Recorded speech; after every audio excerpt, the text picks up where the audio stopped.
দেখবেন একজন মা যখন গর্ভে সন্তান ধারণ করে, ওই সন্তানটা যখন মায়ের পেটে আস্তে আস্তে বড় হয়, 6 মাস 7 মাস 8 মাস যখন পার হয়ে যায় বাজানো, আপনারা দেখবেন ওই মায়ের পেটটা যখন আস্তে আস্তে বড় হতে লাগে, সাথে সাথে অনেক মায়ের 2টা হাত ফুলে যায়, পাও ফুলে যায়, মুখটা ফুলে যায়। অর্থাৎ বাচ্চা প্রসব করা যে কত কষ্ট, যেই মা গর্ভে সন্তান ধারণ করেছে ওই মাটা বুঝতে পারে একটা সন্তানকে দুনিয়ার আলো বাতাস দেখাতে যাইয়া মায়ের যে কি পরিশ্রম হয়, মায়ের যে কি কষ্ট হয়। যেই মা সন্তান প্রসব করে ওই মাটাই বলতে পারে। একটা মা সন্তানকে গর্ভে নিয়া চাহিদা মতো খাইতে পারে না, ঠিক মতো বিছানার মধ্যে করট ফিরে ঘুমাতে পারে না।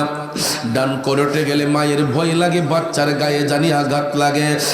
ডান করটে গেলে মায়ের শরীরের মধ্যে আঘাত লাগে, না জানি বাচ্চা কষ্ট পায়।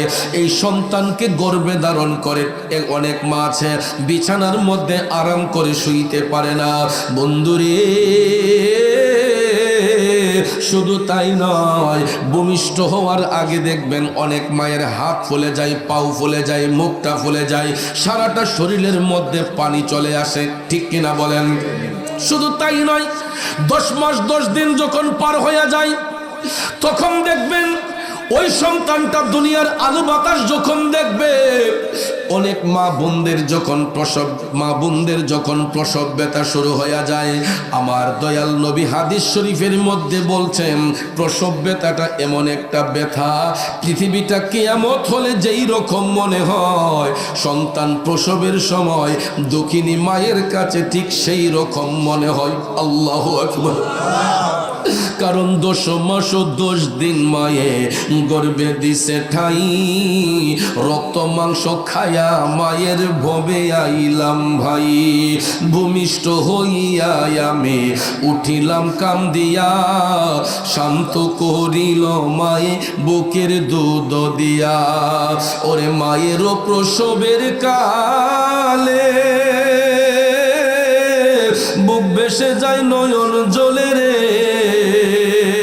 ওমা সন্তানের লইয়া কোলে ভুলে প্রসব যন্ত্রণা, দুঃখের দরদি আমার জনম দুঃখী মা, ঠিক কিনা বলেন? বাশারুকের নবীর প্রেমিকেরা, ও যুবক বন্ধুরা রে, সন্তানটা দুনিয়ার আলো বাতাস দেখতে যখন মায়ের লজ্জাস্থান দিয়ে আসে বা কোনো মায়ের সিজারের মাধ্যমে আসে, উভয়টার মধ্যেই মায়ের কিন্তু কষ্ট ফিল হয়। যদিও এখন বর্তমানে আমাদের দেশের প্রায় 90% মা বোনরা এখন সিজারে আসক্ত, নর্মাল ডেলিভারিতে বাচ্চা খুবই কমই হয়। কারণ বর্তমান সময়ে যুগ যত ডেভেলপ হচ্ছে আমাদের ইমানের জোর কমতেছে। যদি ইমানি শক্তিটা থাকতো আমার মা বোনদের কাছে, তাহলে এতটা সিজারের প্রয়োজন হতো না। সিজারের আবিষ্কার তো আজ থেকে 20 বছর 30 বছর হয়েছে, এর আগে তো সিজার ছিল না। আমরা তো আমাদের মায়ের গর্ভ থেকে যখন ভূমিষ্ঠ হয়েছি মায়ের লজ্জাস্থান দিয়ে এসেছি। 1টা 2টা সন্তান নয়, আমার মায়ের গর্ভ হতেও আমরা 6টা ভাই বোন জন্ম নিয়েছি। আল্লাহর রহমতে আমার মা এখনো বেঁচে আছেন, আমরা বাচ্চাগুলো তো এখন সন্তানের বাবা হয়ে গেছি। শুধু আমি কেন, এখানে যারা আছেন 30 বছর আগে যাদের জন্ম হয়েছে বা এর ভিতরেও অনেক মা নর্মাল ডেলিভারির মাধ্যমে বাচ্চা প্রসব করেন, ঠিক না ঠিক? কিন্তু বর্তমানে প্রায় 90% মা বোনরা হসপিটালে যখন চিকিৎসা নিতে যায়, ডাক্তার সাহেব এমন কথা বলে দেয়, অনেক মা বোনদের আতঙ্কের মধ্যে পড়ে যায়। যাওয়ার লগে লগে কয় বাচ্চা শুকনাত পড়ে গেছে, বাচ্চা উল্টাইয়া গেছে।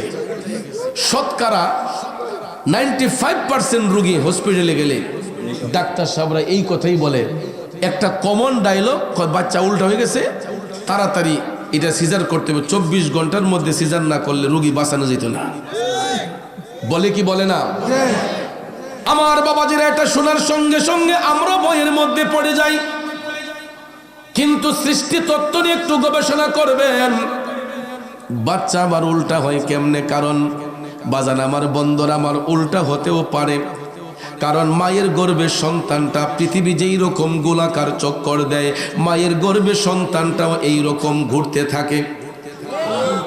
মায়ের গর্ভের সন্তানটাও ঘুরতে থাকে মায়ের পেটের মধ্যে, ঘুরে ঘুরেই ওই সন্তানটা নির্দিষ্ট একটা সময় পার হলে দুনিয়ার আলো বাতাস দেখে। এটা বিজ্ঞানও বলেছে, কোরআন সুন্নাহও বলেছে। এ বাশারুকের প্রেমিক বাবাজিরা, কারণ আল্লাহ রাব্বুল আলামিন বাবাকে এই শক্তি দেয় নাই, প্রত্যেকটা মা বোনদেরকে এই শক্তি দিয়েছে বাচ্চা প্রসব করার জন্য। মা বোনদেরকে সুন্দর একটা রাস্তা আমার আল্লাহ খুলে দিয়েছে। সন্তান প্রসবের জন্য মা বোনদেরকে আমার আল্লাহ সুন্দর একটা রাস্তা খুলে দিয়েছে। কিন্তু আমাদের সমাজের মধ্যে অনেক ডাক্তার সাহেবরা রোগী হসপিটালে গেলেই একটা আতঙ্কের মধ্যে ফালাইয়া দেয়, যেই কারণে অনেক মারা প্রসব ব্যথা কি জিনিস এটা অনুধাবন করতে পারে না। ঠিক কিনা বলেন?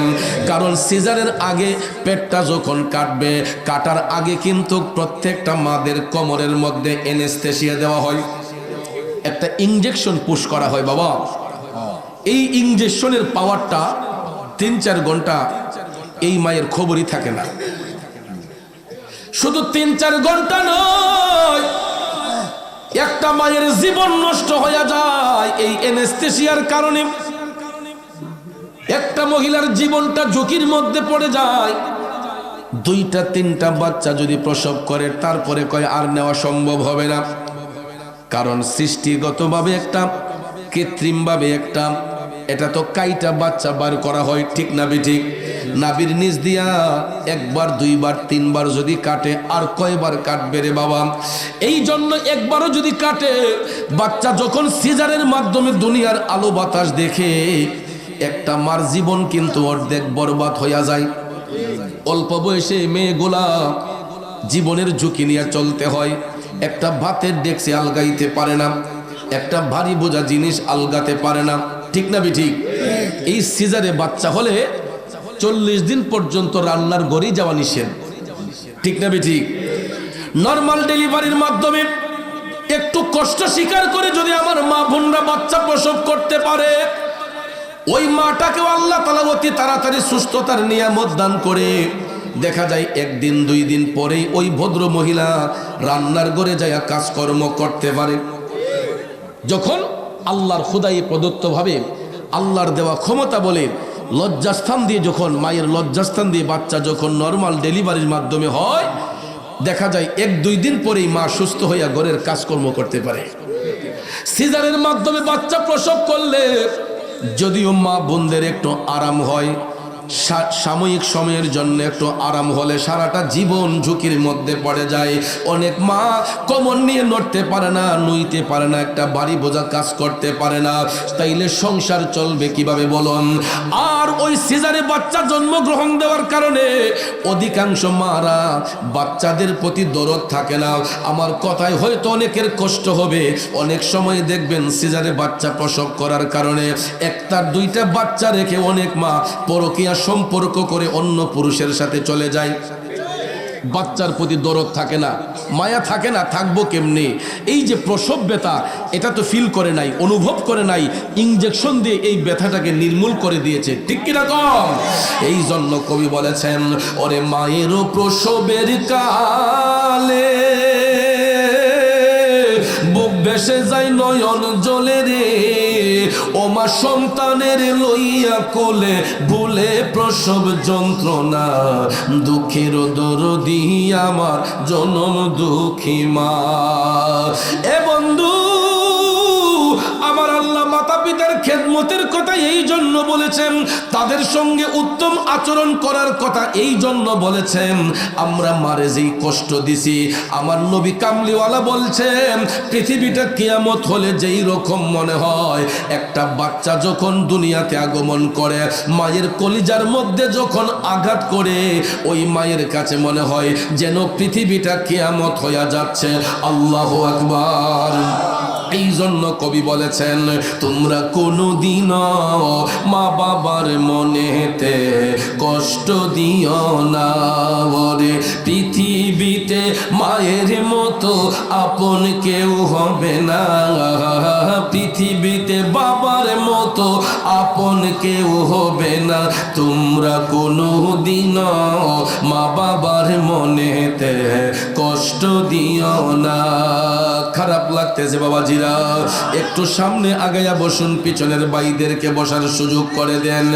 একটু দুরূদ শরীফের মাধ্যমে আল্লাহুম্মা সাল্লি, বাজান একটু চাইপা দেন না, মুহাম্মাদ আল্লাহ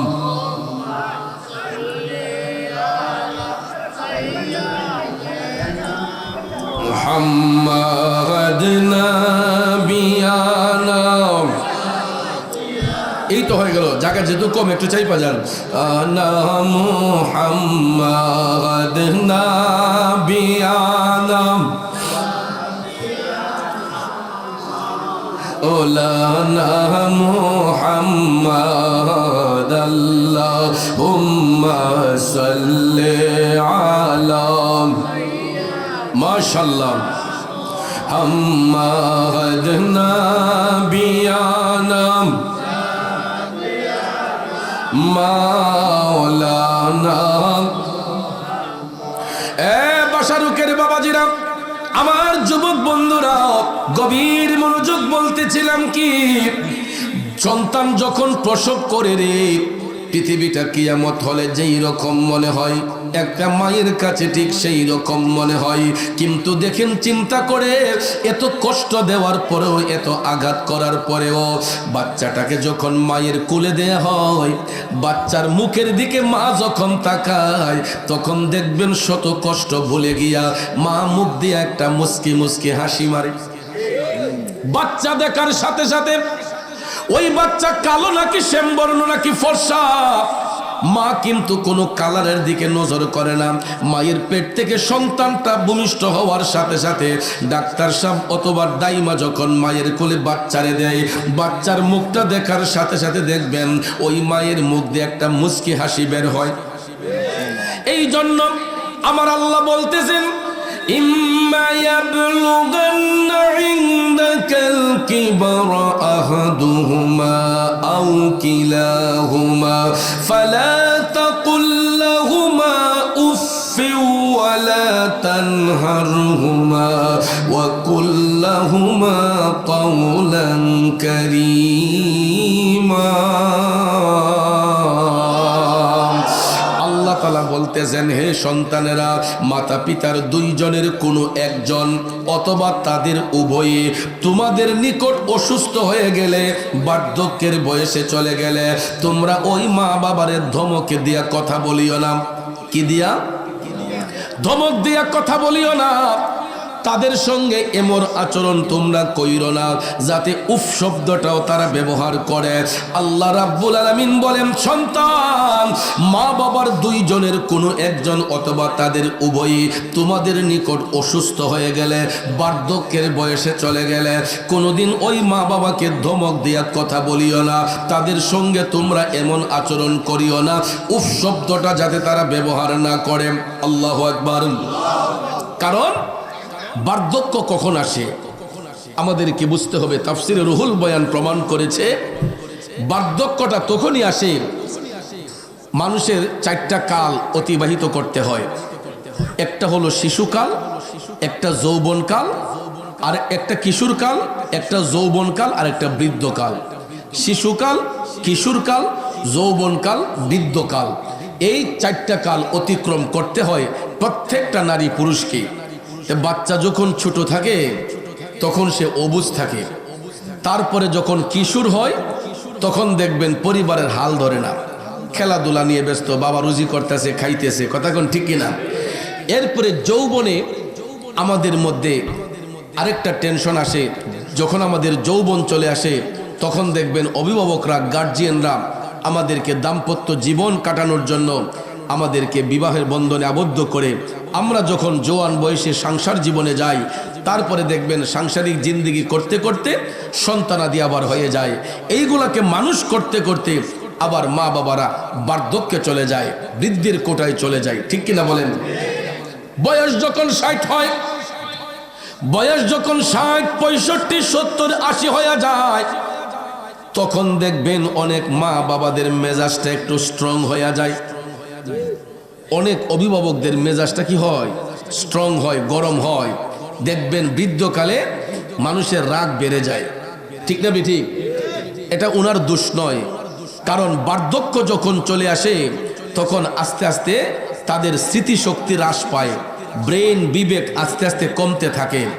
তখন ভাইয়ের আমার ওই মুরব্বীরা বার্ধক্যের কারণে এরা শিশু বাচ্চাদের মতো হয়ে যায়। এই জন্য দেখবেন বার্ধক্যজনিত সময়ে যদি কোনো মুরব্বী একটা করা কথাও বলে, 5 জন লোক যদি আসে, ওটা মুরব্বী মানুষ, এটা বয়সের দোষ। ঠিক না ঠিক? আমার বাবাজিরা রাগ করবেন না। আমার আল্লাহ তাআলা বলছে, সন্তান মা বাবার 2 জনের কোনো একজন অথবা তাদের উভয়ই তোমাদের নিকট অসুস্থ হয়ে গেলে, বার্ধক্যের বয়সে চলে গেলে, বৃদ্ধের বয়সে চলে গেলে, তোমরা ওই মা বাবাকে ধমক দিয়া কথা বলিও না। কিন্তু দেখা যায় অনেক সময় মা বাবারা বৃদ্ধের কৌটায় যখন চলে যায়, আমরা সন্তানগুলা তখন যৌবন বয়সটা কাটাই। অনেক সময় দেখবেন বাবা যদি একটু রাগ করে, মা যদি একটু রাগ করে, আমরা সহ্য না কইরা দেখবেন বাবার মুখে মুখে আমরা তর্ক করি, মায়ের মুখে মুখে তর্ক করি। অনেক সন্তান আছে দেখবেন মা বাবার ধমক মাইরা বসায় রাখে, আছে না নাই? আল্লাহ তাআলা বলছে, সন্তান মা বাবা যখন বৃদ্ধের কৌটায় চলে যায়, তোমরা তাদের সঙ্গে ধমক দিয়া কথা বলিও না, তাদের সঙ্গে চোখ রাঙ্গাইয়া কথা বলিও না। তোমরা ওই মা বাবার সঙ্গে সদাচরণ করো, ভালো ব্যবহার করো, কারণ এদের জবান থেকে যখন তোমাদের কষ্টের কারণে উফ শব্দটা বের হয়ে যায়, তখন আমি আল্লাহর আরশটা তখন থরথর কইরা কাইপা উঠে। কারণ পৃথিবীর কোনো মা বাবা সন্তানদের অন্তর থেকে অভিশাপ দেয় না। ঠিক কিনা বলেন? আমরা সন্তানগুলা যতই অন্যায় করি, অত্যাচার করি, মা বাপ কিন্তু সন্তানদের অন্তর দিয়ে অভিশাপ দেয় না। ঠিক না ঠিক? আমার যুবক বন্ধুরা, এটার বাস্তবতা আমি আজকে পেয়েছি। একজন বাবা, তার একটা মাত্র সন্তান বিদেশ বাড়িতে গেছে, বাবার সঙ্গে টেলিফোনে যোগাযোগ রাখে না, বাবার খবর নেয় না, মায়ের খবর নেয় না, পরিবারের কারো খবর নেয় না। বাবা তার উপর অসন্তুষ্ট। আমার মুরিদ ছেলে কয়, বাজান আপনার নাতি কোনো টেলিফোন দেয় না, খবর নেয় না। খুব অসন্তুষ্ট, বিরক্ত। কই ইচ্ছা হয় তারে বাইর থেকে বাইর করে দিই, এরকম অবস্থা। আজকে আমি টেলিফোন দিলাম, হঠাৎ করে দেখি ওই ছেলের মা টপ টপ করে চোখের পানি ছেড়ে কান্না করতেছে। আমি জিজ্ঞেস করলাম, মা আপনি কান্দেন কেন? কয়, বাজান আপনার ছেলেও কান্না করতেছে, এই জন্য আপনার টেলিফোনটা রিসিভ করতে পারতেছে না। কেন গো মা, কান্না করো কেন? একটা প্রতারক চক্র টেলিফোন দিছে, দিয়া ওই ভদ্রলোকরে বলছে যে তোর ছেলে অ্যাক্সিডেন্ট করে মাথা ফাইটে গেছে গা, তাড়াতাড়ি বিকাশে টাকা পাঠাও, তাড়াতাড়ি বিকাশে টাকা পাঠাও, তোমার ছেলে বাঁচে না মরে এটার কোনো খবর নাই, টাকা পাঠাও, তাড়াতাড়ি হসপিটালে নিতে হবে। আচ্ছা বলেন, বিদেশ যদি সন্তানের এরকম কোনো খবর কোনো মা বাপ শুনে, সন্তানের উপর যতই অসন্তুষ্ট হোক, কোনো মা বাবা কি সহ্য করতে পারবে? সহ্য করতে পারবে? এটাই প্রমাণিত, মা বাবা কোনোদিন সন্তানকে অন্তর থেকে অভিশাপ দেয় না। আমরা বাচ্চারা মা বাবারে কষ্ট দেই, কিন্তু মা বাপ কোনোদিন সন্তানকে কষ্ট দিতে চায় না। দেখেন ওই বাবা সন্তানের উপর অসন্তুষ্ট থাকার পরেও যখন প্রতারক চক্রের একজন বলছে তোমার ছেলে বিদেশে অ্যাক্সিডেন্ট করছে, বাবার আর হুঁশ নাই, দাঁড়ানো ছিল, ঠাস করে মাটিতে ডলে পড়ে গেছে, কয় আমার জাদুর কি হইছে? মা কান্দে, আমার জাদুর কি হইছে? এখনো কান্না করতেছে। চতুর্দিকে লোকজন লাগাইয়া পরবর্তীতে ভিডিও কলে দেখতেছে সন্তান সুস্থ, ভাত খাওয়া দাওয়া করতেছে। বাবাজিরা আমার চিন্তা করেন, একটা বাবা তার ছেলের উপর অসন্তুষ্ট থাকার পরে যখন শুনছে ছেলের বিপদ, ওই বাবা তখন চোখের পানি আর ধরে রাখতে পারে নাই, মা চোখের পানি ধরে রাখতে পারে নাই। এটাই হলো মা, এটাই হলো বাবা। কেন জানেননি? একটা সন্তানকে বড় করতে যাইয়া একজন মা বাবা যে কেমন ত্যাগ স্বীকার করে একটা বাবা বলতে পারে, একজন মা বলতে পারে। কারণ একটা ছেলেরে বড় করতে গিয়া হাজার হাজার লক্ষ লক্ষ টাকা একটা সন্তানের পিছনে খরচ করতে হয়। মিয়ারা বউয়ের সল্লাপ পইরা মা বাপরে শত্রু মনে করো, বউয়ের সল্লায় পইরা মা বাপরে শত্রু মনে করো। ধিক্কার জানাই ওই সমস্ত সন্তানগুলাকে যেইগুলা স্ত্রীর ফাঁদে পইরা মা বাবারে ধোঁকা দেয়, মা বাবার সরল দিলে আঘাত করে। একটা বাচ্চা যখন বড় হতে থাকে, বাবা ওই সন্তানের সমস্ত চাহিদা পূরণ করে। আপনারা লক্ষ্য করে দেখবেন, বাবা যখন সন্তানের বাবা হয় নিজের স্বাদ আল্লাহ সব বিসর্জন দিয়া দেয়। একটা নতুন কাপড় চাইলো বাবা কিনে না, কয় আমার ছেলের আগে দিয়া লই। বাবা নতুন পোশাকটা কেনার আগে সন্তানের চিন্তা করে। মা যখন ঘরের মধ্যে মুরগ পোলাও তৈরি করে, মুরগের রানটা কিন্তু মা খায় না, বাবা খায় না রে। কয় আমার ছেলের পাতে মুরগের রানটা দাও, আমার মেয়ের পাতে মুরগের কলিজাটা দাও, মুরগের রানটা দাও। ঠিক না বেঠে? নিজের মুখের খাবারটা ওই মা বাবা সন্তানের মুখে তুলে দেয় বাজানো। আর আমরা বড় হয়ে কেমনে ওই মা বাবার দিলের মধ্যে আঘাত করি, কষ্ট দেয়। আল্লাহ সইবে না, সইবে না। এই জন্য আমার আল্লাহ বলেন, ইম্মা ইয়াবলুগান্না ইনদাকাল কিবরা আহাদুহুমা আও কিলাহুমা ফালা তাকুল লাহুমা উফফিন ওয়ালা তানহারহুমা ওয়া কুল লাহুমা কাওলান কারীমা। আল্লাহ কয় সন্তান মা বাবার দুইজনের কোনো একজন অথবা তাদের উভয়ে তোমাদের নিকট অসুস্থ হয়ে গেলে, বার্ধক্যের বয়সে চলে গেলে, ওই মা বাবারে ধমক দিয়া কথা বলিও না, তাদের সঙ্গে এমন আচরণ করিও না যাতে এরা উফ শব্দটা ব্যবহার করে। কারণ মা বাবার মুখের উফ শব্দটা আল্লাহর আরশের মধ্যে গিয়া ধাক্কা লাগে। এই জন্য পাকিস্তানের একজন কবি বলেছেন, আপনি মা বাপ কা তো দিল না ধোকা, দিল না ধোকা, अपने जन्नत को खुदा के लिए दोज़ख न बना, अपने जन्नत को खुदा के लिए दोज़ख न बना, अपने माँ बाप का तो दिल न धोका, दिल न धोका। কবি বলতেছে সন্তান ওই মা বাবার মধ্যে দিলের মধ্যে আঘাত দিও না, মা বাবার দিলের মধ্যে কষ্ট দিয়া জাহান্নামটা তোমরা রেডি কইরো না। কারণ যেই সন্তান মা বাবার দিলের মধ্যে আঘাত করে আমার আল্লাহ তাকে জাহান্নামের মধ্যে পাঠাইয়া দেয়। জাহান্নামের এমন একটা জায়গায় ওই সন্তানদেরকে রাখা হয়। এই বিষয়ে হাদিস শরীফে আমার নবী কামলিওয়ালা বলেছেন, বললে কি কষ্ট হবে? এ বন্ধুরা শুনো রে, মা বাবার সন্তানকে অন্তর থেকে অভিশাপ দেয় না, কিন্তু মা বাবার দিলে কষ্ট দেওয়ার কারণে যেই সন্তানগুলা দুনিয়া থেকে বিদায় হয় মা বাবারে কষ্ট দিয়া, এদেরকে কোথায় রাখা হয় জানেননি? জাহান্নামের তলদেশে, দুজকের শেষ সীমায়, দুজকে জাহান্নামের একদম তলদেশে। এই তলদেশ সম্পর্কে রাসূল হাদিস শরীফের মধ্যে বলেছেন, জাহান্নামের উপর থেকে একটা পাথর যদি নিচে ছাড়া হয়, জাহান্নামের ময়দান থেকে উপর থেকে একটা পাথর যদি তার তলদেশে ছাড়া হয়, 70 বছর হাঁটলে পরে যেই রাস্তা হবে, কয় বছর? 70 বছর হাঁটার পরে যেই রাস্তা হবে এতটুক গভীর হচ্ছে জাহান্নামের তলদেশ। খুব বেশি কাছে, তাই না? এ বন্ধু, মানুষ বাঁচে কয় বছর? আমার রাসূল বলেছেন 70 বছর হাঁটার রাস্তা। 70 বছর হাঁটলে পরে যেই রাস্তা অতিক্রম হয় জাহান্নামের উপর থেকে তার নিচটা হবে এতটুক গভীর। 70 বছর হাঁটলে পরে যেই রাস্তাটা লম্বা হবে এতটুক গভীর হচ্ছে জাহান্নামের তলদেশ। আর এই তলদেশের মধ্যে সবচেয়ে নিকৃষ্ট জায়গার মধ্যে ওই সন্তানদেরকে রাখা হয় যেই সন্তানগুলা মার সাথে বিয়াদবি করে, বাবার সাথে বিয়াদবি করে, মার উপর হাত তুলে, বাবার উপর হাত তুলে, এই কোলাঙ্গার সন্তানদেরকে আমার আল্লাহ নারাজ হইয়া জাহান্নামের তলদেশের মধ্যে তাদেরকে স্থান করে দেয়। তাইলে যুবক বলো, আমরা মা বাবার সাথে সৎ ব্যবহার করব না দুর্ব্যবহার করব? ওয়াখফিদ লাহুমা জানাহায-যুল্লি মিনার রাহমা।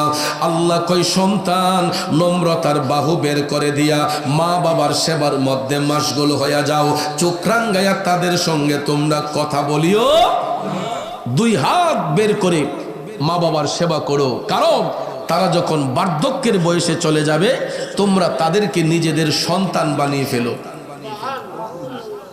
মা বাবা যখন বৃদ্ধ হয়ে যায় তখন এদের স্মৃতিশক্তি আস্তে আস্তে কমতে থাকে, এরা শিশুর মতো হয়ে যায়, এরা শিশুর মতো হয়ে যায়। তখন রাসূল বলছেন যে তোমরা তাদেরকে নিজের সন্তান বানিয়ে ফেলো। কারণ আমরা যখন ছোট্ট ছিলাম মায়ের কোলে প্রস্রাব করেছি, মায়ের কোলে পায়খানা করছি নিও। দেখবেন শিশু বাচ্চা ঘরে যখন পেশাব পায়খানা করে অন্য ঘরের লোক যদি আইসা এই ঘরে ঢুকে আয়া না হোক কাপড় ডিফা দে, কাগো তোমার সুরফুলা পেশাব করছে পায়খানা করছে তাড়াতাড়ি পরিষ্কার করো, বিরক্ত হইয়া কয়, ঠিক না ঠিক? এই ঘরে বসতে চায় না। অন্য একজন লোক আইসা ঘরে বসতে চায় না, কয় ঘরে পেশাবের গন্ধ করে, পায়খানার গন্ধ করে, ঠিক না ঠিক? কিন্তু মা এবং বাবা, সন্তান যদি বাবার কোলে প্রস্রাব করে, মায়ের কোলে প্রস্রাব করে, ওই বাবা বিরক্ত হয় না, ওই মা বিরক্ত হয় না, বরঞ্চ দুই হাত দিয়া মা বাবা সন্তানের পেশাব পায়খানা পরিষ্কার করে। কথা কোন ঠিক কিনা বাজানো? দেখবেন ওই মারা বাচ্চাকে লালন পালন করতে যাইয়া ছোট্ট শিশু যখন মায়ের কোলে প্রস্রাব করে, বিছানায় প্রস্রাব করে, ওই মা কিন্তু নাকের মধ্যে কোনো আতর লাগায় না, পারফিউম লাগায় না, রুমের ভিতরে কোনো এয়ার ফ্রেশনার ব্যবহার করে না। মা দেখবেন দুই হাত দিয়া ওই সন্তানের পেশাব পায়খানা পরিষ্কার করে। আর যদি খোদাই না করো সন্তানের নিউমোনিয়া হয়, সন্তানের যদি ঠান্ডা কাশি হয়, একটু জ্বর হয়, সন্তানের শরীরটা যদি একটু খারাপ হয়, দেখবেন আমাদের দেশের দুঃখিনী মা গোলা রাতের ঘুমটা হারাম করে দিয়া কান্দে আর আল্লাহরে কয়, আল্লাহ আমি মারে নিয়ে যাও, আমার বাচ্চাটারে তুমি বাঁচাইয়া রাখো। হাতে পায়ে তেল মাইখা মাই দিল শক্ত করি, প্রসাব পায়খানায় আমি মায়ের কোলে করি, তবু আমার রাগ হইল ভিজল গুয়ে মতে, আমার শুকনাই রাখিয়া মাই থাকে ভিজাতে, ঠিক না বিঠে? আরে ভাই অসুখ হইলে দেখি চায়া আমার মাই রইছে বিছানায় বইয়া রে, বলে আমায় আল্লাহ যাও গলয়া সন্তানের নিও না, দুঃখের দরদি আমার জনম দুঃখী মা, গর্ভধারিণী মা, জনম দুঃখিনী মা, দুঃখের দরদি আমার জনম দুঃখী মা, ঠিক কিনা বলেন?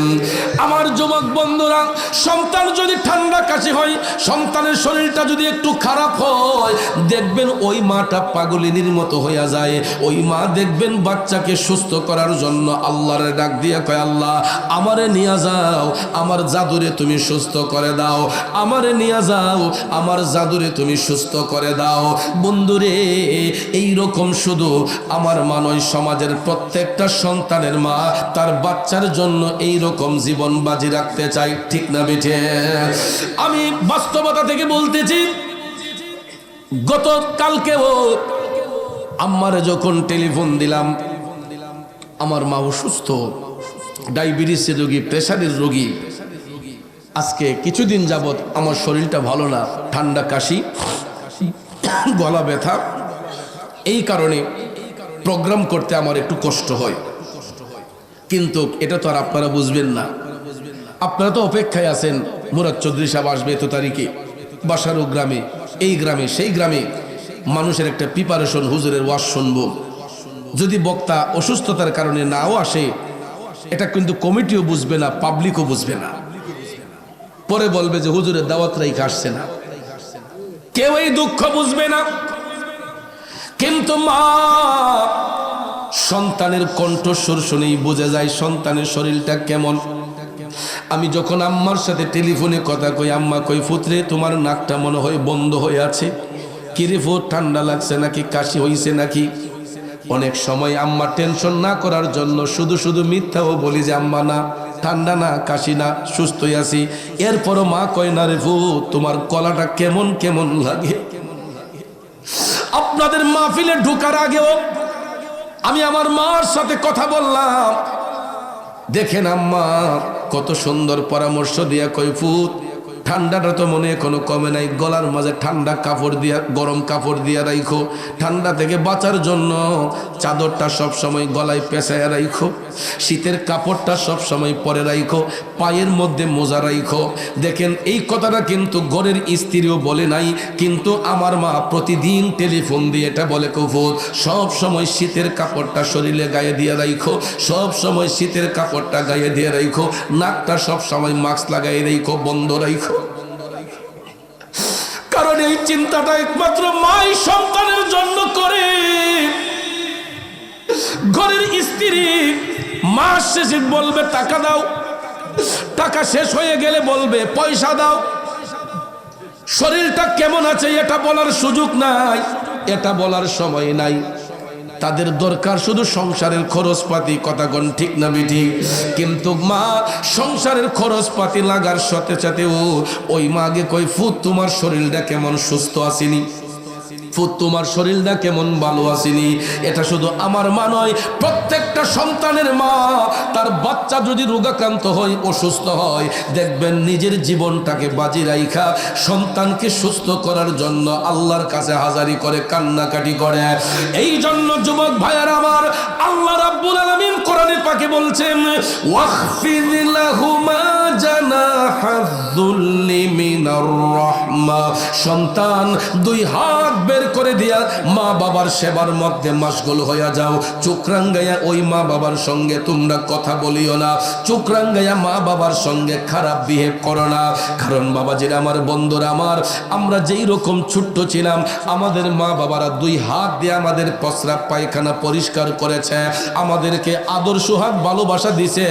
আর এই মায়া মমতা পাওয়ার কারণে আজকে সন্তানগুলা আমরা রোজগারি হয়েছি, ঠিক না বেটি? আমি যে এত বড় হলাম, এর পিছনে সবচেয়ে বড় অবদান কে রেখেছে? মা এবং বাবা। কারণ একটা গাছ রোপণ করলে দেখবেন এটার মধ্যে সেচ দিতে হয়, পানি দিতে হয়, খোল দিতে হয়, গাছটারে রুষ্টপুষ্ট করার জন্য এটার পরিচর্যা করতে হয়, ঠিক না ঠিক? পরিচর্যা করলে পরে দেখবেন গাছটা সবল এবং মজবুত হয়। ঠিক তদ্রূপভাবে আমরা একটা গাছের মতো যখন শিশু ছিলাম, জন্মগ্রহণ করেছি, এরপর থেকে আমাদেরকে রুষ্টপুষ্ট করার জন্য, শরীরটাকে মোটা তাজা করার জন্য যত পদ্ধতি নিতে হয় মা বাবারা আমাদের পিছনে এই শ্রম দিয়েছে, কথা কোন ঠিক না বেঠে? তো আমার মা বাবা যখন বার্ধক্যের বয়সে চলে যাবে, আমাদের উচিত কিনা মা বাবার সেবা করার? অনেক সময় ছেলের বউ কয় তোমার বাবার পেশাবের গন্ধ আর ভালো লাগে না, তোমার মায়ের পেশাবের গন্ধ ভালো লাগে না। অনেক ঘরের রমণী দেখবেন স্বামীরে ধমক দিয়া কয় আমি তোমার ঘর করতে আইছি, তোমার মা বাপের সেবা করতে আসি নাই। কইনিও বাজার কয় আমি তোমার ঘর করতে আইছি, তোমার মা বাপের সেবা করতে আইছি না। এই আমার বোনেরা, বিবাহ হইয়া যারা স্বামীর বাড়িতে আসছেন গো, শ্বশুরকে শত্রু মনে কইরেন না, শাশুড়িকে শত্রু মনে করবেন না। কারণ তারা তো এখন বার্ধক্যের বয়সে আসছে। মাগো মা, ও আমার বোন, আপনি একদিন এই বয়সে আসবেন যদি আপনার হায়াত থাকে, ঠিক না বেটে? আপনি তো সারা জীবন এই ঘরের পুত্রবধূ থাকবেন না, হয়তো পুত্রবধূ হয়ে আপনি আসছেন, কিন্তু এমন একটা দিন হবে সাদা কাপড় পরে ওই বাড়ি থেকে আপন দেশে যাবেন, ঠিক কিনা বলেন? একদিনের জন্য তো আসা হয় নাই। বিবাহ হয়ে যারা স্বামীর বাড়িতে আসছেন আমার বোনেরা, ও বোন গো শুনেন, আপনিও একদিন এই সংসারে খাটতে খাটতে আপনার মাথার কাঁচা চুলগুলা এইগুলো একদিন সাদা হয়ে যাবে। আপনার গর্ভে থেকে যখন সন্তান ভূমিষ্ঠ হবে, আল্লাহ তাআলা হয়তো আপনাকে পুত্র সন্তান দিবে, খোদাই না করুক আপনিও তো ছেলের বউ ঘরে আনবেন।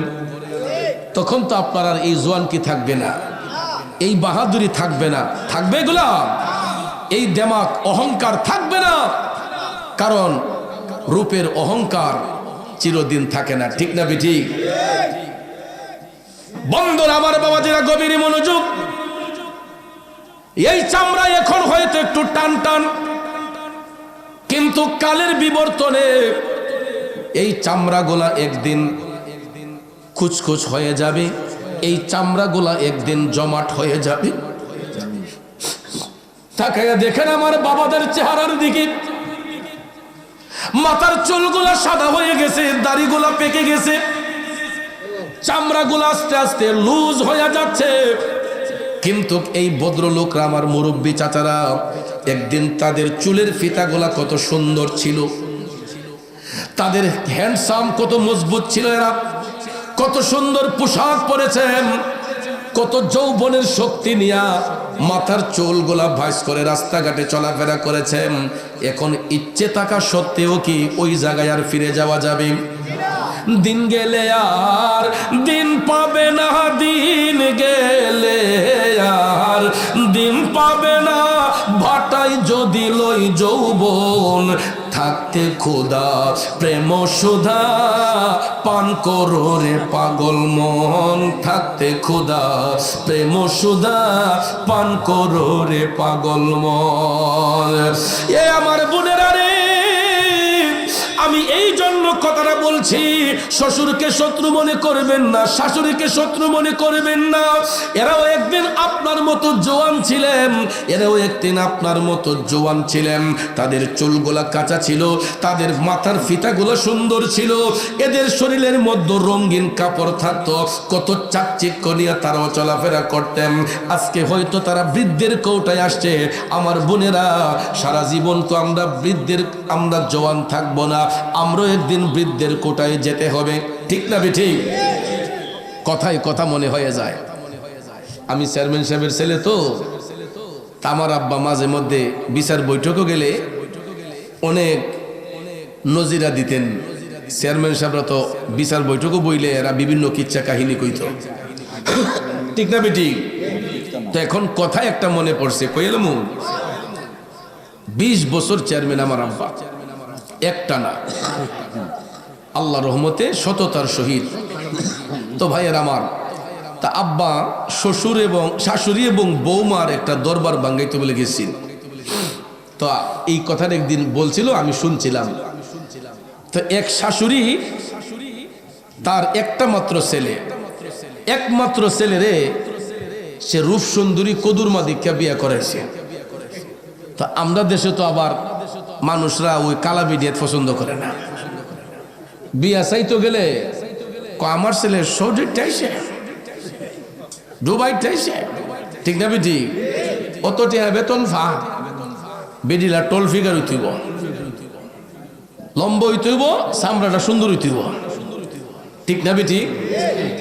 এরপরে দেখবেন যখন মিঠাই মিষ্টি নিয়ে যখন মেয়ে দেখতে যায়, যদি বেডি এগুলো কালা হ আয়া দেখবেন গটকরে ফদায় দুমা তুলে লাই, ইতা বেডি বিয়া করে বেলে ফুটফল ছিলাম, ঠিক না বেটি? ইতা বেডি বিয়া করে বেলে ফুটফল ছিলাম, কই লইয়া গেলি, দমক মারে। তা কি দরকার? টল ফিগার, লম্বই তুইব 5.5 ফুটের উপরে, কথা কোন ঠিক না বেটি? বাজান আমার, বন্ধুরা আমার, আপনারা বলেন কালো মেয়েরে বানাইছে কে? শ্যামবর্ণ মেয়েরে বানাইছে কে? ফর্সা মেয়েরে বানাইছে কে? এখন প্রশ্ন হলো, ফর্সা মেয়ে যদি চরিত্র খারাপ থাকে তাইলে কালো মেয়ে ভালো না ফর্সা মেয়ে ভালো?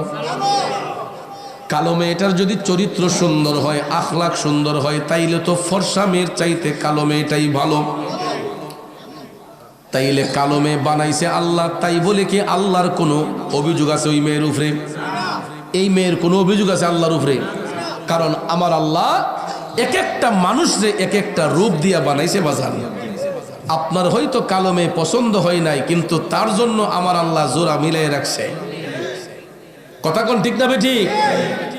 ওরে মাটির একটা কিস বানাইয়া মিশিং দিছে তার ভিতর, রং বেরঙের বার্নিশ করা, দেখতে গড়ি কি সুন্দর ভাই, দেখতে গড়ি কি সুন্দর।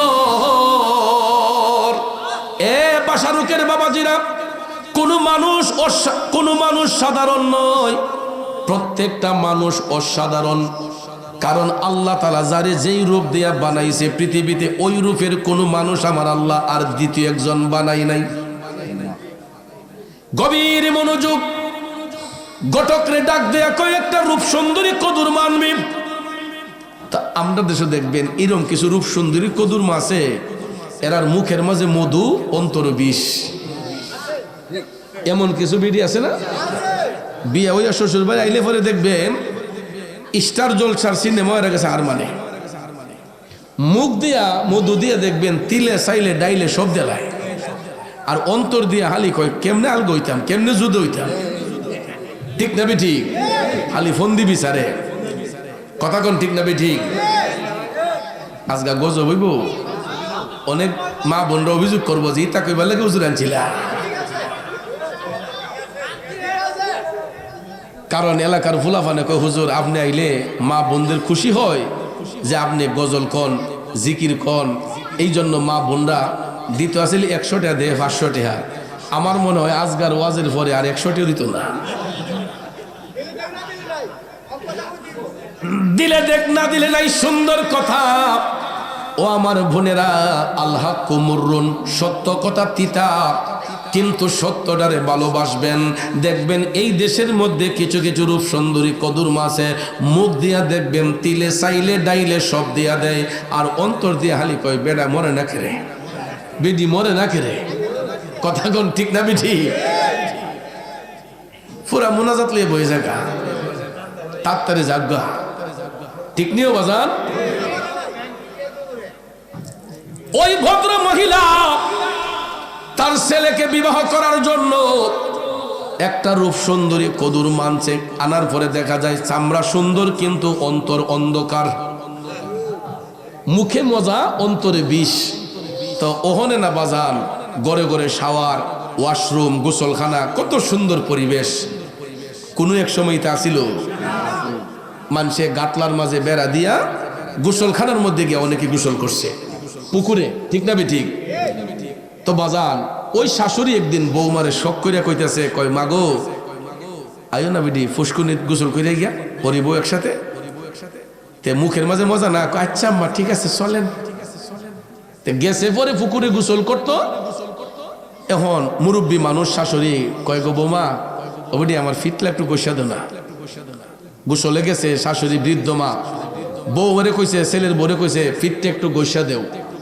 এখন শাশুড়ি তো ওই দিক দিয়ে চাইয়া রইছে, ফিসের দিকে তোর সাওয়াত নাই। এখন এই বৌমা কি করছে, শাশুড়ির ফিটের মাঝে ফাউ দিয়া ডলতাছে। কি দিয়া ডলতাছে? কারণ ওই যে তার অন্তরে বিষ, মহব্বত নাই, অন্তরে বিষ রাইখা শাশুড়ির পিঠের মাঝে পাও দিয়া গসতাছে। তো শাশুড়িতে আর বুঝতেছে না যে এটা আদ দিয়া দেনা ফাউ দিয়া দিতেছে। ফাউ দিয়া শাশুড়ির পিঠ গসছে। আল্লাহর কি কুদরত বাজান! ওই শাশুড়ি তো সবুর করে লাইছে, বেরি তো ভাবছে যে আর 2 মনে দিছে। এখন এই বৌমার গর্ভ থেকে আল্লাহ এগুলা ছেলে সন্তান দিছে। দুনিয়াটা কেমন দারুদ্দারের জায়গা দেখেন। এই ছেলেলা যখন আস্তে আস্তে বড় হইছে, ওহন এই বিডি কি সারা জীবন কাঁচা চলিয়ে থাকবো? ওহন দেখা যায় এই বিডিরও ভাগ্যে গেছে আস্তে আস্তে। তাই না বৃদ্ধ হইছে, শাশুড়ি মারা গেছে, এখন তাই না শাশুড়ির জায়গা তাই করছে। এখন এই ভিডিও কয় আমিও ওগুলা সুন্দরী দিকে আমার ফুতের বিয়া করাই। তো আল্লাহর কি কুদরত, যেমন কর্ম তেমন ফল না। এই ভিডিও রূপ সুন্দরী কদুর একটা আনছে, ইডারও মুখের মাঝে মধু অন্তর বিষ। তো ভাগ্যক্রমে একদিন কইতাছে, কয় বৌমা আমরা হরি বউয়ে কত গোসল করছি কাটলাত গিয়া, কয় না তোমার হলে একটু গোসল করি। তো এই ভিডিও মনে মনে বিরক্ত, আর মুখ দিয়ে কয় আচ্ছা আম্মা চলেন। গেছে পরে এখন তো আর তিনি বৌমা না, এখন তো শাশুড়ি। কয় গো আমি আমার হরির ফিট উঠ গৈসা দিছি বিডি, মায় আমার ফিটটা একটু গৈসা দেও না। এখন এই ছেলের বউয়ে ফিট গোস্ত লিয়া দিত হাত জায়গা ফাও, দিত চায় হাত জায়গা ফাও। এক পর্যায়ে দেখা যায় এই ভিডিও তার শাশুড়ির ফিডের মাঝে ফাও দিয়ে ওই কি করতেছে, গোস্তাছে। তাইলে দুনিয়াতে আমার আল্লাহ বিচার করে কি করে না? এ আমার বোনেরা রে, বাসার গ্রামের যেই বোনেরা বিবাহ হয়ে স্বামীর ঘরে আসছেন, অথবা এই গ্রামের কোনো মেয়ে যদি বিবাহ হয়ে স্বামীর ঘরে যায় থাকো গো বোন, আমি তোমাদের বড় ভাই হইয়া এখন যাদের বিয়া শাদী হইব, আজ থেকে 10 বছর আগেও যাদের বিয়া শাদী হইছে, তোমরা সবাই বয়সে আমার ছোট হইবা। কারণ বাজান আমি তো আমার বোনেরা তোমাদের বড় ভাই হইয়া আমি তোমাদেরকে অনুরোধ করে বলবো, কোনোদিন শ্বশুর শাশুড়ির সঙ্গে খারাপ ব্যবহার করবা না। আবার হ্যাঁ একটু বিরক্ত হইব। আর আপনারাও কিন্তু দুধে দোয়া তুলসী পাতা না। অনেক গড়ে শ্বশুর শাশুড়ি আছে, ছেলেরে বিয়ে করে আনলে মনে করে কামলা বিডি এগুলা কিনে লইছি। দোষ খালি হেরারো না মিয়া, নিজের দুষ্ট একটু দেখেন। ছেলে বিয়ে করাইলে মনে করে যে কাজের মহিলা মনে একটা কিন্না বাইত লইছি। রক্তে মাংস গড়া শরীর, রক্তে মাংস গড়া শরীর। এই মেয়েটা একটা জায়গা ছেড়ে আরেকটা জায়গায় আসছে। এই ছোট্টবেলা থেকে বাবার বাড়িতে বড় হয়েছে, বাপে মা আদর করে বাচ্চাটারে ফালছে, ঠিক না ঠিক? অনেক সময় একটা অর্ডার দিবার হইলো দিছে না, কয় না আমার জিয়ের কষ্ট হইব, আমার জিয়ের কষ্ট না হোক। মা বাপে বাচ্চাটারে আরাম কইরা মায়া কইরা ফাইল্লা এত সুন্দর কইরা বড় করছে, কিন্তু দেখা যায় শরীয়তের বন্ধন হওয়ার কারণে মা বাবা দিতে বাধ্য হয়ে গেছে আরেকটা ছেলের হাতে, ঠিক না ঠিক? তো বাড়ি মনে করেন এই ব্রাহ্মণবাড়ির সদরে বিয়ে হয়ে আইছে বাসা রুকে। তো এই বিড়ি তো ওই পরিবেশে বড় হইছে, এখানের পরিবেশ সম্পর্কে জানা আছে। তো একদিনে কি এই পরিবেশ শিক্ষা লইব? আস্তে আস্তে আস্তে আস্তে এই একটা পরিবার থেকে আরেকটা পরিবারে আসলে এটারে সেট আপ করে নিতে হবে। এই জন্য অনেক সময় যদি ছেলের বউরা একটা অন্যায় করে ফেলে, একটা কাজের মধ্যে ভুল করে ফেলে, দমক দিতে নাই, শাসন করতে নাই, তারে ভালোবাসা দিয়ে আগো মা এটা এমনি কইরো, মায়ও এটা এমনি কইরো। নিজের মেয়ে মনে করতে হবে, নিজের মেয়ে মনে কইরা ছেলের বউরে যখন কোনো শ্বশুর শাশুড়ি যত্ন করবে, স্নেহ করবে, মমতা দিবে, এই ছেলের বউ কোনোদিন এই শ্বশুর শাশুড়ির সাথে বিয়াদবি করবে না। কিন্তু আমরা তো বাইসাবরা দেখা যায় ছেলের বিয়ে করে আনলো কদিন পর ওই হ্যাঁ বেডি করে 8টা বাজে ঘুমে তুলতো, কথা কোন ঠিক না ঠিক? এরপরে দেখবেন কত অভিযোগ, কত বিচার আচার, আই হাই হাই রে, দেখা যায় এই মেয়ের জিন্দিগি বিনাশ। এই জন্য দোষ শুধু একজনের নয়, উভয়কে সচেতন হতে হবে। শ্বশুর শ্বশুরের জায়গায় থাকতে হবে, শাশুড়ি শাশুড়ির জায়গায় থাকতে হবে। আর ঘরের রমণী যারা বিয়া হয়ে স্বামীর ঘরে আসছেন, আমার বোনেরা গো, শ্বশুর শাশুড়ির খেজমতটা ঠিকভাবে করবেন। কারণ ওই মা বাবা ছোট্টবেলায় সন্তানগুলারে লালন পালন কইরা তাদের দেহটারে শেষ করছে। এই জন্য তারা যখন বৃদ্ধের কৌটায় চলে আসে, আমাদের উচিত হলো আমরা 2 হাত বের করে মা বাবার সেবার মধ্যে মাশগুল হয়ে যাওয়া, ঠিক না বেটে? এই জন্য আল্লাহ তাআলা বলেন, যদি মা বাবা দুনিয়ার মায়া ছেড়ে চলেও যায়, তোমরা পৃথিবীর যেই কোনো প্রান্তে থাকো না কেন, তোমরা এই আয়াতে কারিমার ওসিলা নিয়ে আমি আল্লাহর কাছে ফরিয়াদ করো, ওয়াকুর রাব্বিরহামহুমা কামা রাব্বায়ানি সগীরা। আমার আল্লাহ শিখায় দেয়, কয় সন্তান তুমি ফরিয়াদ করো, আল্লাহ আমার মা বাবার উপর তুমি রহম হয়ে যাও, দয়াশীল হয়ে যাও। যেমনি ভাবে আমার মা বাবা ছোট্টবেলায় আমি সন্তানকে লালন পালন করেছে, আদর সোহাগ করেছে, আল্লাহ গো আমি কচি শিশুর মতো আমার মা বাবারে তুমি লালন পালন করো। এ বন্ধু, এই আয়াতে পাকের তাফসীর করতে গিয়ে রুহুল বয়ান প্রমাণ করেছে, কোন মা বাবা সন্তান যদি মা বাবার আত্মার মাগফিরাত কামনা কইরা, মা বাবার আত্মার মাগফিরাত কামনা কইরা যদি আল্লাহর কাছে এই আয়াতের ওসিলা নিয়ে যদি আল্লাহর কাছে ফরিয়াদ করে, আল্লাহ ওয়া কুর রাব্বিরহামহুমা কামা রাব্বায়ানি সগীরা, এই আয়াতে কারিমার ওসিলা নিয়ে সন্তান আল্লাহকে ডাক দেওয়ার সাথে সাথে আমার আল্লাহ কয় তার চোখের পানিটা জমিনে পড়ার আগে আমি তার মা বাবার রুহের উপর খুশি হইয়া যাই। এই জন্য দুনিয়াতে মানুষ আওলাদ রেখে যায়, নেক সন্তান কেন রেখে যায়? যাতে আমরা মারা যাবার পরেও আমাদের সন্তানগুলা আমাদের জন্য ইস্তেগফার করে, আমাদের আত্মার শান্তি কামনা করে। কারণ এই কারণে অনেক মানুষ দুনিয়ার মধ্যে আওলাদ রেখে যায়, আওলাদ রেখে যেতে চায় যে একটা বংশের প্রদীপ রাখা গেলে তো আমরা দুনিয়া থেকে চলে গেলে আমাদের জন্য হাত উঠে একটু দোয়া মুনাজাত করব, ঠিক নি বাজান? তো এই জন্য আমরা অভিভাবকগুলা সচেতন হয়ে যেতে হবে, আমাদের বাচ্চাগুলারে সুশিক্ষা দিতে হবে। কিন্তু অধিকাংশ পরিবারে আমরা নিজেকে নিয়ে ব্যস্ত থাকি, আমার বাচ্চাটা কোথায় যাচ্ছে, কার সাথে চলাফেরা করতেছে, কোন জায়গায় বসে আড্ডা মারতেছে, আমরা এই খোঁজখবর লই না। লই মুখেম নে আমরা নিজের তুই হতে দাড়ি ফাইকা গেছে গা, চুল ফাইকা গেছে গা, এরপরে দেখা যায় রাস্তার মোড়ে বইয়া কাঠ মারে। আসেনি মিয়া? রাস্তার মোড়ে বসে তাস খেলে, কাঠ খেলে, মসজিদে আজান হচ্ছে, চুল দাড়ি পেকে গেছে, জামাতের সহিত নামাজ পড়ে না, মসজিদের পাশ দিয়ে হেঁটে যাচ্ছে, বিড়ি টানতেছে। তাহলে এই বেটার ফুট কি ভালোইব? আমি প্রায় মাহফিলে একটা ছন্দ বলি, বাবা ভালো তো ছেলে ভালো, মা ভালো তো জি, গাই ভালো তো বাছুর ভালো, দুধ ভালো তো ঘি। বাবা ভালো তো ছেলে ভালো, মা ভালো তো জি, গাই ভালো তো বাছুর ভালো, দুধ ভালো তো ঘি। আব্বাজিরা রে, গাছের গোড়া যদি সুন্দর হয় আগার ফল সুন্দর হয়, গোড়ায় যদি সমস্যা থাকে আগার ফল যতই সুন্দর হোক না কেন এই ফলের মধ্যে কোনো মজা আসবে। এই জন্য গার্জেন যদি সচেতন হইয়া যায়, অভিভাবক যদি সচেতন হইয়া যায়, আমাদের প্রজন্মগুলা ভালো হবে। আর না হলে বর্তমানে অধিকাংশ পরিবারের মধ্যে বাচ্চাগুলা মোবাইল ফোনে আসক্ত হয়ে গেছে, মোবাইল টিপতে টিপতে টিপতে অনেক বাচ্চাগুলার রাতকানা রোগ হয়ে গেছে, চোখের প্রবলেম হয়ে গেছে। আর আমরা অভিভাবকরা মনে করি যাক এটা দিয়ে বয়ে রাখলে কামতো না, ঠিক না বেটি? কিন্তু এটা যে আমার বাচ্চার ভবিষ্যৎ নষ্ট করে ফেলতেছে আমরা একবার চিন্তা করতেছি না। আপনি যান হাসপাতালে, শিশু হসপিটালে গিয়া দেখেন বেশিরভাগ শিশু বাচ্চা চোখের রোগী যেইগুলা, এদের রাতকানা রোগ হয় একমাত্র অতিরিক্ত মোবাইল ফোন টিপাটিপির কারণে, ঠিক না বেটি? তা আর আমরা যখন ছোট্টবেলায় কান্না করেছি, আপনাদের আমার কথাগুলো কি বিরক্ত লাগতেছে? তো বাবাজি শোনেন, আমরা যখন ছোট্ট ছিলাম, আমরা যখন দুষ্টুমি করেছি, কান্না করেছি, তখন কিন্তু আমাদের মা আমাদেরকে কোলে নিয়ে কি করছেন? সুবহানাল্লাহ আলহামদুলিল্লাহ লা ইলাহা ইল্লাল্লাহ লা ইলাহা ইল্লাল্লাহ লা ইলাহা ইল্লাল্লাহ, এই একটা দুইটা জিকির কইরা যখন কাকে নিয়ে, যখন কুলে নিয়ে যখন জল দিছে, অটোমেটিকলি বাচ্চা মার কোলে ঘুমাই গেছে, ঠিক নি বাজার?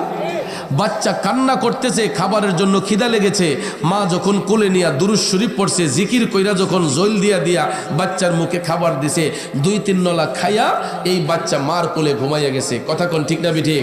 আর এখন বর্তমানে ডিজিটাল যুগের বাচ্চাগুলা এরারে মোবাইল ফোন ও কার্টুন সাইরা না দিলে এরার বলে খাবারের বলে তৃপ্তি হয় না, ভাতই বলে খায় না। কথা কোন ঠিক না ঠিক? আগে মোবাইল পরে খাওন, আগে মোবাইল ও কার্টুন সাইরা তারে বয়া রাখতে হয়, এরপরে বাচ্চা মা মাইকা এটা যে কোনো কি জিনিস দেয় মাইকা দিছে, দেখা যায় বাচ্চার মুখ হতে দিতেছে, এটা কি বালামন্দ হয়তো গুস্ত খাইতেছে না ডিম খাইতেছে না মাছ খাইতেছে, এর কিন্তু খবর নাই, এত চাই রয়েছে এখানে মোবাইলও চাই রয়েছে। কথা কোন ঠিক না ঠিক? এই কয়েক নলা খাইয়া দেখা যায় পেট ফুল্লা ভাই ফেজাগা, গ্যাস্ট্রিক জ্বালায়, বাচ্চার পেটও গ্যাস হইয়া যায়, এরপরে হসপিটালও নিয়া ওষুধ খাওয়াইয়া বাচ্চার জীবন আরো ধ্বংস করে ফেলতেছে। বাবাজিরা আমার, বাস্তব কথাগুলো গ্রহণ করবেন। এই যে মোবাইল ফোনের মধ্যে কার্টুন ছেড়ে দিয়া বাচ্চার মুখে খাবার দিয়েছেন, মাও বিসমিল্লাহ বলে নাই, বাচ্চাও বিসমিল্লাহ বলে নাই। এই খাবার তো হালাল ভাবে তার পেটের মধ্যে যাচ্ছে না, মুখের মধ্যে যাচ্ছে না, কারণ সে তো নাচানাচি দেখতেছে, কার্টুনের মধ্যে সে বিভিন্ন জিনিস দেখতেছে, বিভিন্ন নাচানাচি দেখতেছে, জীবজন্তু দেখতেছে, কিন্তু মা যে মাইকা খাবার গোলা বাচ্চার মুখে দিতেছে এটা কিন্তু হালাল ভাবে বাচ্চার মুখে যাচ্ছে না। এই কারণে হালাল ভাবে খাবারটা মুখে না যাওয়ার কারণে অনেক বাচ্চার পেটের মধ্যে ফুড পয়জন দেখা দেয়, অনেক বাচ্চার পেটের মধ্যে খাবারের গ্যাস হয়ে যায়, দেখবেন খাবারটা তার পেটের মধ্যে স্যুট হয় না, পেট ফাইফা যায়, নিউমোনিয়া লেগে যায়। এই জন্য আমাদের মা চাচিরা ছোট্টবেলায় আমাদেরকে যখন খাবার খাওয়াইছে কান্না করেছি, বুকের মধ্যে নিয়ে কোলের মধ্যে নিয়ে আমাদেরকে জিকির পয়রা দুরূদ শরীফ পয়রা আমাদেরকে ভাতের নলা মুখে দিছে, আমরা কত সুন্দর করে বিসমিল্লাহ সহিত জিকিরের সহিত ভাতগুলা খাইছি, তৃপ্তি হয়েছে, আরাম করে ঘুমাইছি, শরীরের মধ্যে পুষ্টি এসেছে। এত ডাক্তারের কাজ লাগে নাই, কবিরাজের কাজ লাগে নাই, কথা বলেন ঠিক না বেঠে? এই জন্য আমি আমার মা বোনদেরকে মিনতি করে বলবো, আমরাই পারি একটা সমাজকে পরিবর্তন করতে। আমরা যদি এখনো সময় আছে আমাদের বাচ্চাগুলার কাছ থেকে মোবাইল ফোনটা যদি দূরে রাখি, তাইলে এখনো আমাদের বাচ্চাগুলা সুশিক্ষা লাভ করে বড় হতে থাকবে। মোবাইল ফোনে কার্টুন ছাড়বেন না মা। আমাদের মা চাচিরা যেরকম ভাবে আমাদেরকে কাকে নিয়া কুলে নিয়া জিকিরের সহিত মুখে খাবার দিছে, এখনো যদি আমাদের মা চাচিরা কুলে নিয়া কাকে নিয়া আমাদের মুখে খাবার দেয়, ঘুম আসবে নি? তৃপ্তি আসবে না? অবশ্যই আসবে। কারণ মানুষ পারে না এমন কোনো জিনিস নাই, মানুষ যদি জঙ্গল দিয়ে হাঁটে এটা মঙ্গল হইয়া যায়। কথা কোন ঠিক না ঠিক? আমার যুবক ভাইয়েরা একটু মনোযোগ দিয়ে কথাগুলো শুনবেন।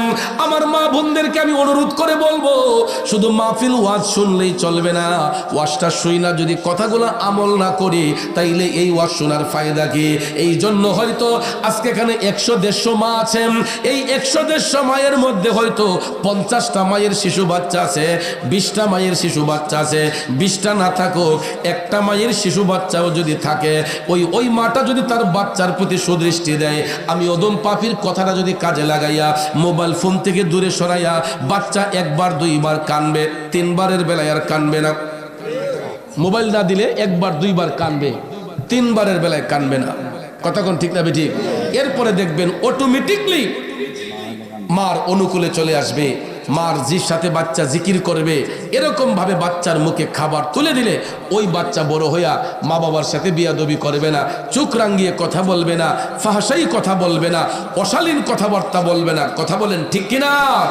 এই জন্য যুবক ভাইয়েরা আমার, কোরআন শরীফে সূরা বনী ইসরাঈলে আল্লাহ রাব্বুল আলামিন তার ইবাদতে কাউকে শরীক করতে বারণ করেছেন, সাথে সাথে আমার আল্লাহ মা বাবার ইজ্জত বৃদ্ধি করেছেন, মা বাবাকে সম্মানিত করেছেন।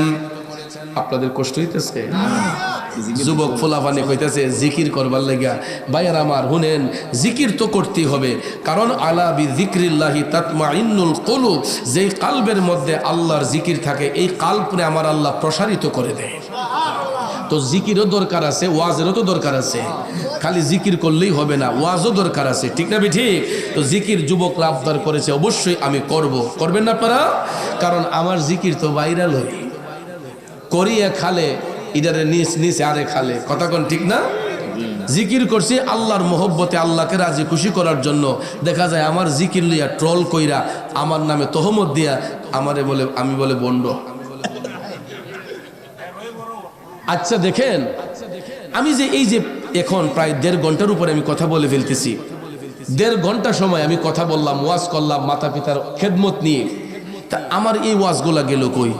2 মিনিট 3 মিনিটের জিকির রে কনভার্ট কইরা এটার মাঝে আলগা মিউজিক ঢুকাইয়া রিমিক্স লাগাইয়া দেখা যায় আমার জিকির নিয়ে তামাশা কইরা কয় আমরা সুন্নিরা ওয়াজ কালাম চিনি না, আমরা বলে হায় আলী জিকির করি গান গাই। তা আমি যে আব্বা এই 1.5 ঘন্টা করলাম ওয়াজ, কত মানুষ চোখের পানি চাইরা কানলো, কত মানুষ কতগুলা চোখের পানি ছেড়ে কান্না করছে, কথাগুলা যে গ্রহণ করছে, এই কথাটিরে প্রচার করতো না, না কইরা এই 2 মিনিট 3 মিনিটের জিকির দিয়া কয় মোরা সাহেব, তাহিরি সাহেব, আশিকি সাহেব বন্ড, এরা খালি গান আর গজল গায়। আচ্ছা লোকের মন্দ পুষ্পচন্দ বলতে থাকো, তাতে কিছু আসে? ইজ্জত দেওয়ার মালিক কে? আল্লাহ। আমার আল্লাহ সূরা আল ইমরানে বলেছেন ওয়া তুইজ্জু মান তাশা ওয়া তুযিল্লু মান তাশা বিয়াদিকাল খাইর। আল্লাহকে ওগো হাবিব আপনি বলে দেন আমি যার ইচ্ছা ইজ্জত বাড়িয়ে দিতে পারি, যার কাছ থেকে ইচ্ছা আমি আল্লাহ বেইজ্জতিও করে দিতে পারি। বেইজ্জতি করার মালিকও আল্লাহ, ইজ্জত দেওয়ার মালিকও আল্লাহ। কথা কোন ঠিক না ঠিক? যেই লোকটি ট্রল করে, আমি অনেকটি যাচাই করছি, ট্রল যারা করে খারাপ কমেন্ট করে ইডি আবার রাস্তাঘাটে ফাইলে হুজুর মনে কষ্ট না নিলে একটা সাহাইবিন নি, হুজুর মনে কষ্ট না নিলে একটা সাহাইবিন নি। অথচ ফেসবুকে কমেন্টে আমারে ফৈতাইয়া ধুমা তুলে লিতেছে, আমারে বন্ড সন্ড করে গাইল দিতেছে, কিন্তু আমার সামনে এলে হুজুর অনুরোধ একটা সাহাইবিন নি। তাইলে বাজান এই যে দেখেন তুমি আমাকে সামনাসামনি ভালোবাসো, অকপটে আমার গীবত করো। আজকে জুমার আলোচনার মধ্যে আমি এটা বললাম, আলোচনার মধ্যে আল্লাহ তাআলা বলেছেন হাযিহি জাহান্নামুল্লাতী ইউকাযযিবু বিহাল মুজরিমুন ইয়াতুফুনা বাইনাহা ওয়া বাইনা হামিমিন আন। আল্লাহ তাআলা বলছেন যে যেই ব্যক্তি অপরাধ করে, অপরাধ স্বীকার করে না, অন্যায় করছে অন্যায় স্বীকার করে না, এটা ওই জাহান্নামে আল্লাহ তাদেরকে পাঠাবে। জাহান্নামের সবচেয়ে খারাপ জায়গা ওই ব্যক্তিদেরকে যারা অপরাধ করে তার অপরাধটাকে স্বীকার করে না। এই জন্য আল্লাহ তাআলা বলেন যে হাযিহি জাহান্নামুল্লাতী ইউকাযযিবু বিহাল মুজরিমুন, যে ওই ব্যক্তিগুলা, এটা ওই জাহান্নাম যেই ব্যক্তি জানে না, সে যে মিথ্যা বইলা আল্লাহর কাছে অনুতপ্ত না হইয়া এটা স্বীকার করে না, স্বীকার না কইরা এরা আরো নিজেকে সাফাই গায়।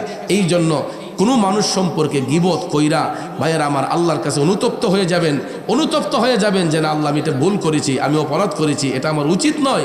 এই জন্য সবসময় গুনাহ কইরা অনুতপ্ত হইলে আল্লাহ তাআলা পছন্দ করে, আল্লাহ খুশি হয়। কথা বলেন ঠিক না ঠিক? তা আমার কথাই কি আপনারা বিরক্ত হইছেন? তো আজকের ওয়াজের যে সার সংক্ষেপটা হলো এটা মাতা পিতার খেদমত নিয়া, কি নিয়া? মাতা পিতার খেদমত নিয়া। কারণ একটা সন্তানকে মানুষ করতে গিয়া মা যে কি পরিমাণ কষ্ট করছে, বাবা যে কি পরিমাণ কষ্ট করছে, একমাত্র মা বাবাই টের পায়। কথা কন ঠিক না ঠিক?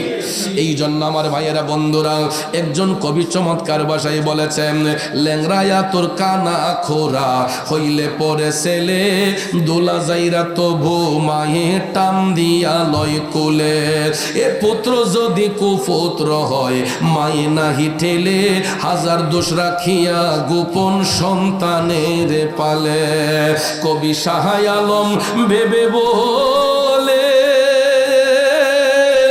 জান্নাত মায়ের চরম তলে রে, তোরা দেখ বুখারী হাদিস খুলে করছেন নবী ঘোষণা, দুঃখের দরদি আমার জনম দুঃখী মা। এ বন্ধু, এই যে সন্তানের পিছনে মা এই খাটনি দিছে, এই যে সন্তানের পিছনে মা এই পরিশ্রমটা করছে, এটার পুরস্কার স্বরূপ আল্লাহ তাআলা কেমন পুরস্কার দিছে।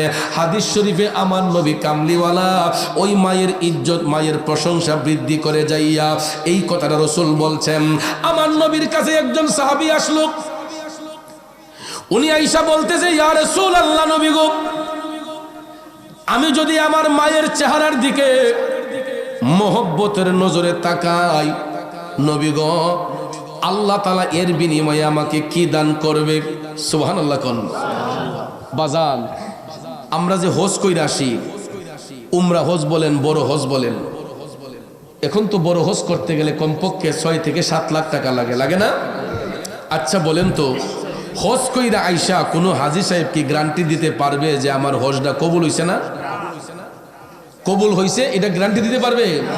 হইছে কিনা এটা আল্লাহু আ'লামু, আল্লাহ তাআলা ভালো জানে, কিন্তু গ্যারান্টি দেওয়া আমার নবী কামলিওয়ালা গ্যারান্টি দিয়েছেন। সুবহানাল্লাহ কইতেন না? সাহাবী রাসূলকে ডাক দিলেন, নবী গো আমি যদি আমার মার চেহারার দিকে মহব্বতের নজরে তাকাই, আল্লাহ তাআলা এর বিনিময়ে কি দিবে? আমার মদিনার কামলিওয়ালা নবী বললেন কোন সন্তান যদি তার মায়ের চেহারার দিকে একবার মহব্বতের নজরে চায়, মায়ার নজরে চায়, আমার আল্লাহ ওই সন্তানের আমলে একটা আকবরী হজ, কবুল হজের সওয়াব আমার আল্লাহ দান করে দিবি। কি হজের সওয়াব? আকবরী হজ। বড় হজ, কবুল হজ, যেই হজ আল্লাহর কাছে কবুল হয়, এইরকম সওয়াব আল্লাহ দান করবে যদি একবার কেউ মায়ার নজরে মার চেহারার দিকে তাকায়। এখন মা যদি কালা হয়, ইবিডির চেহারায় চাইলে কি সওয়াব আল্লাহ দিত না? শ্যামবর্ণ মার চেহারার দিকে চাইলে দিত না? যেই মায়ের চোখ অন্ধ ওই মায়ের চেহারার দিকে চাইলে দিত না? বাবাজিরা আমার, কালো হোক, শ্যামবর্ণ হোক, ফর্সা হোক, উজ্জ্বল বর্ণ হোক, আমার রাসূল বলেন সন্তান যদি মায়ের চেহারার দিকে একবার মোহব্বতের নজরে চায়, আল্লাহ তাআলা ওই সন্তানের আমলের একটা কবুল হজের সওয়াব দান করে দিবে। এই কথা শুনে না সাহাবী আবার পুনরায় বললেন, নবী গো, ইয়া রাসূলুল্লাহ, আমি যদি আমার মায়ের চেহারার দিকে দৈনিক 10 বার তাকাই, আমার নবী মুস্কি হাইসা কয়, উম্মত রে, আমার আল্লাহ 10টা কবুল হজের সওয়াব দান করবে। এই খুশিতে আত্মহারা হইয়া সাহাবী আবার পুনরায় কয়, ইয়া রাসূলুল্লাহ, নবী গো, আমি যদি আমার মার চেহারার দিকে দৈনিক 100 বার তাকাই, আমার রাসূল বললেন, উম্মত 100টা কবুল হজের সওয়াব। সাহাবী ডাক দিয়া কয়, নবী গো, আমি যদি এর চাইতে আরো বেশি তাকাই। আমার নবী ডাক দিয়া কয়, উম্মত, তুমি যত হাজার বার, যত কোটি বার তোমার মায়ের চেহারার দিকে মহব্বতের নজরে তাকাইবা, আমার আল্লাহ তত হাজার কবুল হজের সওয়াব তুমি সন্তানের আমলের মধ্যে লিখে দিবে।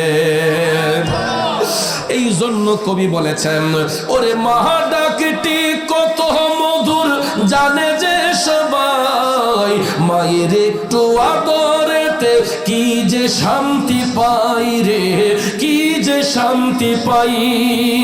কবুল হজের সওয়াব হয়, কবুল হজের সওয়াব হয় দেখলে মায়ের চেহারায়, মায়ের কদমের নিচে জান্নাত দিলেন খোদায়।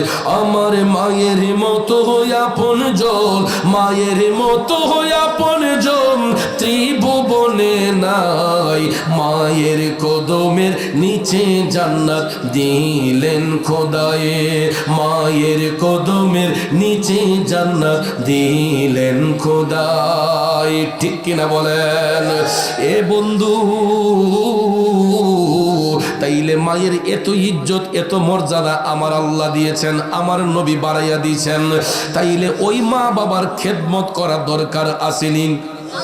আজকের মাহফিলের সার্থকতা তখনই হবে যদি কোনো ছেলে কোনো মেয়ে মারে বাপরে কষ্ট দিয়া থাকো, এই মাহফিলটা মোনাজাত শেষ কইরা বাড়িতে যাইয়া মারে গিয়া বলবা, বাবারে গিয়ে বলবা যে মোনাজ চৌধুরী হুজুর, পিসা হুজুর বলছে গো মা, তোমার কাছে ক্ষমা চাইলে নাকি মাফ কইরা দিবা। বাবারে গিয়া পায়ে ধইরা বলবেন, আব্বা আমি ভুল করছি, আমারে মাফ কইরা দেন। দেখবেন বাপ আপনারে ক্ষমা না দিয়া পারবে না, আমি পাপী জবানে বলে গেলাম। দেখবেন যেই সন্তানগুলা মারে বাবারে কষ্ট দিছেন, আমি পায়ে ধইরা তোমাদেরকে বলবো যুবক ভাই, মাহফিলের শেষে বাসায় যাইয়া বাবার পায়ে ধইরা মাফ চাইও, মার পায়ে ধইরা মাফ চাইও। দেখবা তোমার বাবার চোখের পানি, মায়ের চোখের পানি টপ টপ করে পড়বে, সন্তানটারে চাপ দিয়া বুকের সঙ্গে মিশাইয়া ধরবে। ঠিক কিনা কন? কারণ যে ব্যক্তি সন্তানের বাবা হইছে সে বুঝে সন্তানের কি মায়া। কথা কন ঠিক না? তো আমি তো নিজে একজন পিতা, তা আমার বড় সাহেব পড়াশোনায় একটু মনোযোগী, তো বুঝেন না, বাপ বাসার থাকে না, মাহফিলে থাকি, বিভিন্ন দিকে সফরে থাকি, তো একটু দুষ্টুমি করে। তো দুষ্টুমি যখন করে, তার মা যখন একটু বিরক্ত হয় তখনই আমারে ফোন দেয়। তো ফোন দিলে পরে আমি ভিডিও কল দিলে আর আমার সামনে না দৌড় দেখে বড় দরজা লাগায় বয়ে থাকে। তো আমি মাঝে মধ্যে আমারও রাগ আসে যখন এগুলা শুনি যে ঘরের মধ্যে দুষ্টুমি করে, তার মারে একটু জ্বালা যন্ত্রণা দেয়, তখন আমারও একটু বিরক্ত হয়, অনেক রাগান্বিত হই। মোবাইল ফোনে একটু ধমক টমক দিই, বকাঝোকা করি যে আজকাই এলই বাড়িত, আজকাই এলই বাড়িত, এই কথা কইয়া অনেক রাগান্বিত হইয়া যাই। কিন্তু বাসাত গিয়া যখন ফুতের সেরা দিহি আর মুখ দেখি চাই না।